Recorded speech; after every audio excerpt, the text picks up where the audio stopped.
नमस्कार, मी राधा स्वागत करते तुमचं राधास मॅजिक किचन या आपल्या यूट्यूब चॅनेलवर। तर आज आपण पाहणार आहोत डाळ आणि तांदूळ न भिजवता कुरकुरीत डोसा कसा बनवायचा। आता काहीच गरज नाही डाळ आणि तांदूळ 4 ते 5 तास भिजत घालण्याची।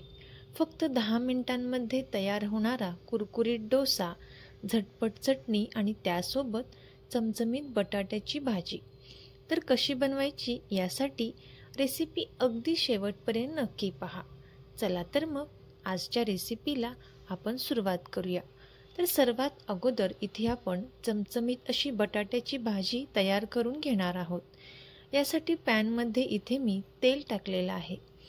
तेल छान गरम झाल्यानंतर एक अर्धा चमचा मोहरी, अर्धा चमचा जिरे आणि थोडासा कढीपत्ता टाकून घ्यायचा आहे।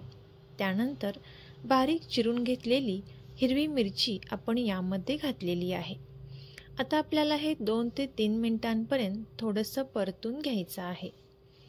आता परतून घेतल्यानंतर 2 मीडियम साईजचे कांदे आपल्याला उभे चिरून घ्यायचे आहेत आणि हे कांदे आपल्याला यामध्ये टाकायचे आहेत। आता हा कांदा आपण तेलामध्ये छान असा परतून घेणार आहोत।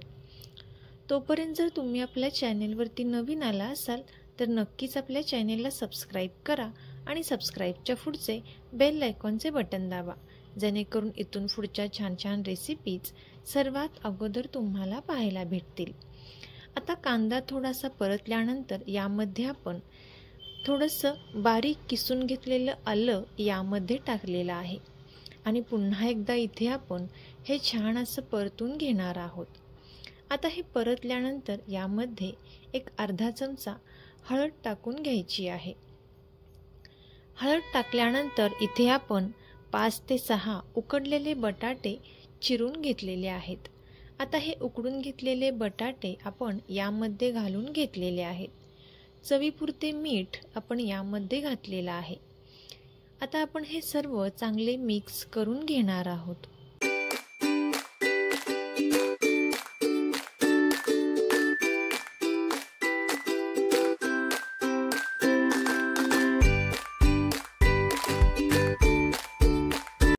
आता हे मिक्स करून घेतल्यानंतर यावरती थोडीशी कोथिंबीर टाकून घ्यायची आहे आणि यावरती झाकण ठेवून एक छान अशी वाफ येऊन द्यायची आहे। एक छान वाफ आल्यानंतर इथे आपण पाहू शकता मस्त अशी चमचमीत गरमागरम बटाट्याची भाजी इथे तयार झालेली आहे। आता यानंतर इथे आपण झटपट चटणी तयार करणार आहोत। एका मिक्सरच्या भांड्यामध्ये एक अर्धी वाटी कोथिंबीर घ्यायची आहे, थोडीशी हिरवी मिरची इथे आपण घेतलेली आहे आणि एक अर्धा चमचा दही इथे आपण यामध्ये वापरलेला आहे। अगदी किंचितसं मीठ आपण यामध्ये घातलेलं आहे आणि 1-2 चमचे फुटाणे इथे आपण यामध्ये घातलेले आहेत।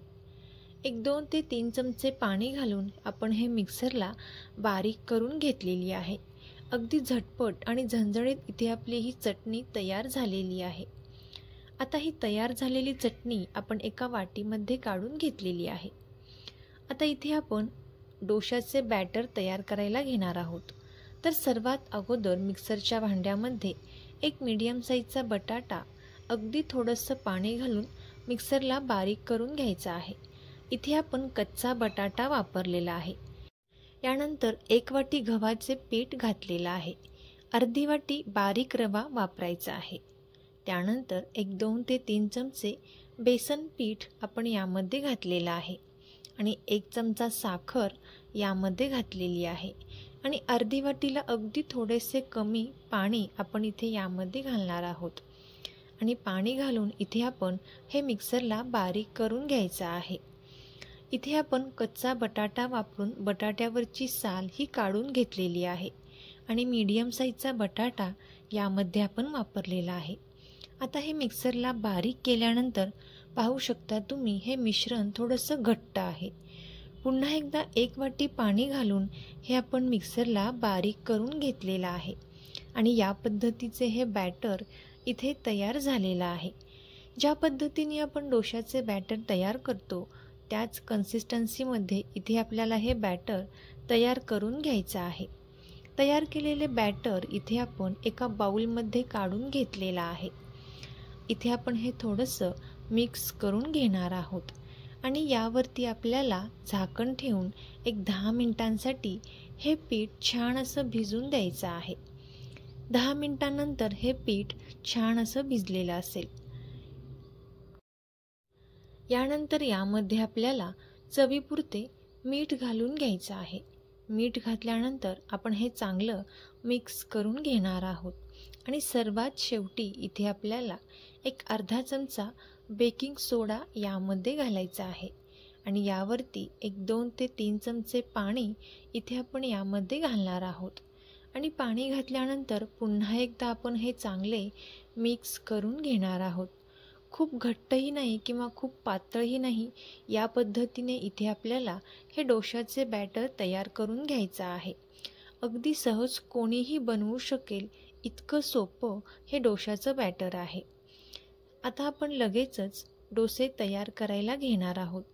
रेसिपी इथपर्यंत पाहत आलाच आहात तर नक्कीच या रेसिपीला लाईक करा, चॅनेलला सबस्क्राईब करा आणि रेसिपी शेअर करायला अजिबात विसरू नका. आता गॅसवरती आपण तवा छान गरम करण्यासाठी ठेवलेला आहे. त्याला आपण थोडंसं तेल लावून घ्यायचं आहे आणि थोडंसं पाणी शिंपडून एका टिश्यू पेपरच्या साहाय्याने तवा छान क्लीन करून घ्यायचा आहे.